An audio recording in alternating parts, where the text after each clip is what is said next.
आतून घेऊ का बाहेरून घेऊ? हा बरोबर आहे. हा आतलं घे, आतल्याला करू का बाहेरच्या? अजून बांगडे आतमध्ये घे. अजून बांगडे आतमध्ये घे.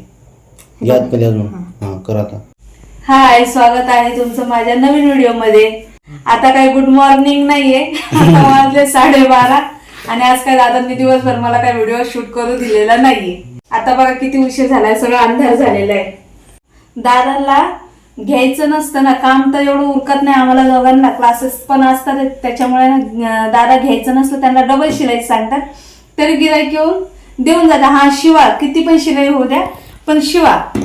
असं करून करून आज इतका ढीग लागलेला आहे, उद्या आज काय आवरणार नाहीये काम. ढीग लागलं, भरपूर काम जमा झालेलं आहे. आज जितके कस्टमर आले तेवढे रिटर्न पाठवले. आता दादांचं उद्यापासून क्लासेस चालू होणार आहे. तुम्ही पण क्लासेस मध्ये आहे, तुम्हाला पण सांगते मी, उद्यापासून क्लासेसला लवकर जॉईन व्हायचं. आज दिवसभरातलं काम सगळं आवरलेलं आहे आणि हा आता शेवटचा ब्लाऊज राहिलेला आहे माझा. काल फक्त 7च ब्लाऊज झालेले त्या व्हिडिओच्या नादामध्ये, तर आज मी 10 ब्लाऊज शिवलेत. दादांनी मला आज काही शूटिंग करू दिलेली नाहीये, म्हणून हा शेवटचा ब्लाऊज. हा खूप सुंदर पॅटर्न आहे काठपदर मध्ये, म्हणून मी म्हटलं तुम्हाला दाखवावा. खूप छान पॅटर्न आहे आणि तुम्ही पण तुमच्या साडीला हा पॅटर्न करून बघा एकदा, खूप मस्त आहे. हा ब्लाऊज आहे ना पूर्ण प्रिंटेड आहे बरोबर. तिला प्रिंटेड ब्लाऊज नको होता, तर तिला आहे ना ते झिगझॅगचं पॅटर्न पाहिजे, राऊंड राऊंड सर्कलचं तर पॅटर्न तयार करायचं आहे. काय कर, इथे गळा कर तयार, त्याला अशी सर्कल कर. थांब ना 2 मिनटं. ह्या ब्लाऊजला काय कर, इथून सर्कल तयार कर आणि ते काट लाव. साडी पिवळ्या कलरची आहे, तेव्हा ती साडी पिवळ्या कलरची, एक छोटासा पॅच दे आणि मस्त कॅनव्हास लावायची गरज नाही. आणि प्रिंट ही बरोबर गळा कट होईल म्हणजे.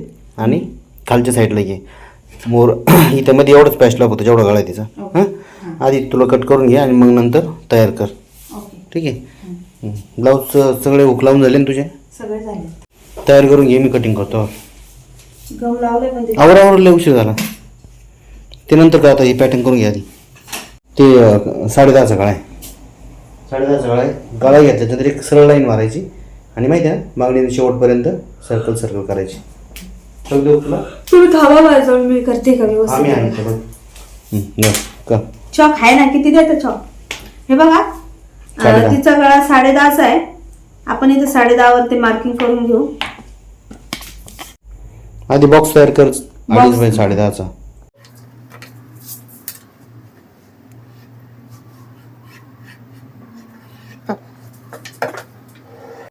सरळ खाली डायरेक्ट, सरळ खाली. सरळ घेऊ.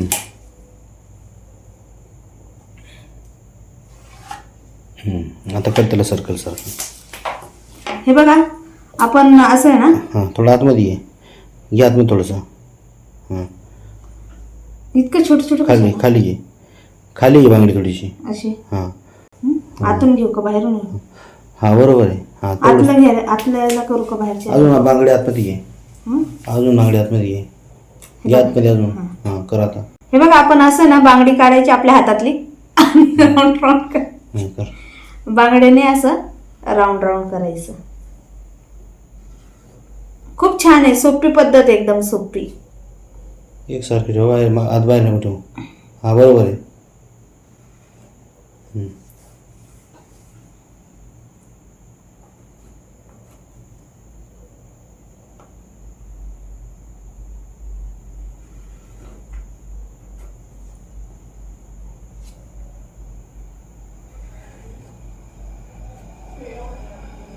पूर्ण घ्यायचं ना. घे खाली खाली घे थोडीशी बांगड्या.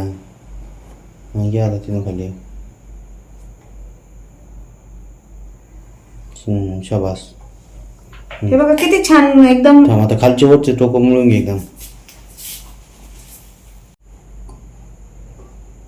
2 मिनिटं हात काढ.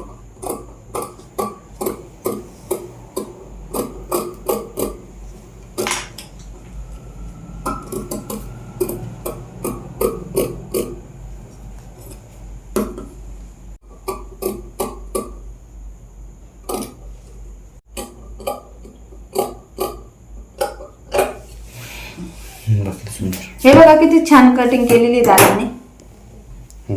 आता ते पलटी करून घे. थांब ते पाठी. आता आपण आहे ना ते खालचं घे त्याला ना कॅनव्हास नाही पडले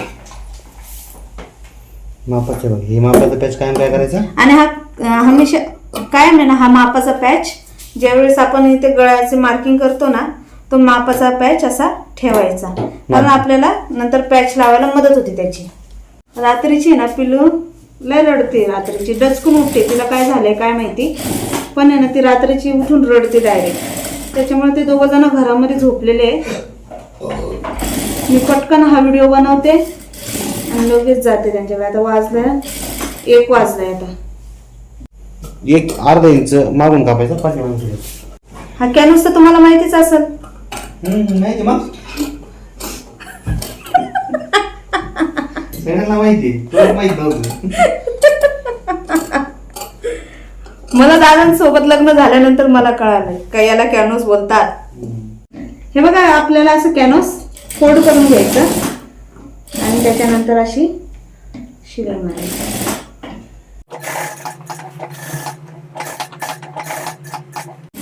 तुम्हाला मी पुढच्या व्हिडिओमध्ये नक्कीच दाखवेन.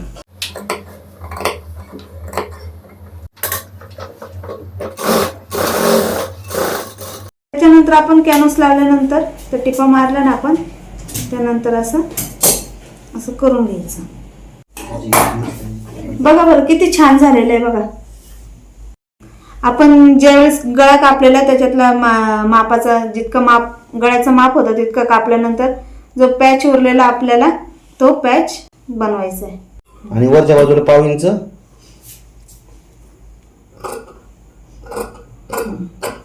या मापाचा ॲक्युरेट आहे तेवढाच काढायचं, अजिबात एक्स्ट्रा ठेवायचं नाही. खालून बिळून कुठं सोडायचं नाही, जेवढा आहे तेवढाच कापायचं. इकडून पण ॲक्युरेट आणि तिकडून ॲक्युरेट, तेवढंच पॅच काढायचं. हे बघा, हे असं मार्किंग करून घ्यायची आपल्याला. उठली पिलू, उठली पिलू उठली, चालली मी. Bye bye. Good morning. आपण जो रात्री ब्लाऊज शिवत होतो ना तो ब्लाऊज आता बघूया आपण. रात्री खूप उशीर पण झालेला आणि पिल्लू रडायला लागली, त्यामुळे माझा ब्लाऊज अर्धाच राहिला होता. पॅटर्न करायचं राहिलं होतं, तेवढ्यात पिल्लू उठली. चला आता आपण बघूया राहिलेला पॅटर्न कसं बनवायचं ते मी दाखवते. हे बघा, तुम्ही असं कॅनव्हासने असं पलटी करून घ्यायचं.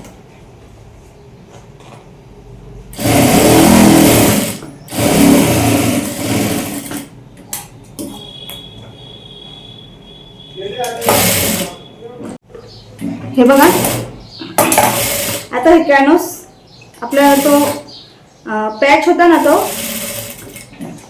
गळ्याच्या मागचा आपण पॅच काढलेला, त्याच्यावरती अशी मार्किंग करून घ्यायची. कॅनव्हास पॅटर्न दाखवा, कॅनव्हास लावून कसं पलटी करायचं, कसं स्टिच करायचं, हे आम्ही डायरेक्टच करतो. आम्हाला कुठंच कॅनव्हासची गरज लागत नाही. 10.5 मापाचा पॅच तो पाठीमागचा 10.5 आहे. नाही, जॉईंट मारावंच लागेल, जॉईंट मारावंच लागेल. दोघं दिसेल थोडं टिबळ झालं तर काय अडचण नाही. चालेल का तिला? चालेल ना. असा पॅच तयार करून घ्यायचा, त्यानंतर असं उरलेलं मार्जिन ते कापून टाकायचं. हे बघा, आता हे याची ना थोडीशी लेंथ कमी आहे ना, थोडीशी किंचित लेंथ कमी झालेली आहे. तिला जास्त डीप गळा आवडत नाही, त्यामुळे आपण काय करूया, हे असं पॅच थोडा इकडनं थोडंसं सोडू आणि इकडनं थोडंसं सोडू, त्याच्यावरती आपण पायपिंग करूया. हे असं थापून घ्यायचं त्याच्यावर. तिची साडी येल्लो कलरची ना, त्यामुळे आपल्याला येल्लो कलरचा पॅच घ्यायचा. काट उरलेलं आहे हजबंड, हा बा काट उरलेलं आहे. याची पट्टी लावू का अशी छोटी छोटी? मला दोन साईडला पट्ट्या लावून अजून छान दिसत. आपण आहे ना त्याचा उरलेला काट आहे हा, त्याचे आपण दोन्ही साईडनी छोटे छोटे ही पट्टी आहे ना लेस सारखी, ती आपण अशी कापून घेऊ. हे बघा, आता पॅच लावून घेतला त्याच्यावरती. हे बघा, आपण जे याचा मापाचा पॅच काढलेला ना त्याच मापावरती आपल्याला असा पॅच ठेवून द्यायचा आहे त्याच्यावरती. त्यानंतर 1/2 इंच सोडून आपल्याला त्याच्यावर मार्किंग करून घ्यायची, दोन्हीकडनं पण 1/2 इंच सोडून, कारण आपण इकडनं फोल्ड केलेलं असतं ना त्याच्यामुळे. एक सोपी पद्धत सांगतो तुला, नको मार्किंग करण्यापेक्षा. दादा आता तुम्हाला सोपी पद्धत सांगणार आहे. इथे नसेल म्हणून टिप 5 नंबर हाताच्या असंच ठेवून जोडून घे, नंतर 5 नंबर टिप काढून टाक. हे बघा किती सोपी पद्धत आहे, मी तुम्हाला दाखवते आता ते पॅच कसा बसवायचा. त्याच्यानंतर अशी 5 नंबर शिलाई मारून घ्यायची. त्याच्यानंतर हे डायरेक्ट ठेवून द्यायचं असं. खूप सोपी पद्धत आहे. तुम्हाला आवडला असेल तर मला प्लीज कमेंटमध्ये सांगा. मला तुमची कमेंट वाचायला खूप आवडतं. नको नको हे असं ठेवून द्यायचं त्याच्यावरती आणि हे अशी टीप मारून द्यायची. एकदम सोपी पद्धत आहे. आता मला भरपूर ब्लाऊज आहे शिवायला. तुम्हाला तरी मी एक एक एक एक ब्लाऊज, आता वेळ तर नाही मला व्हिडिओ बनवायला पूर्ण, पण मी तुम्हाला दाखवेन मी किती ब्लाऊज शिवले ते.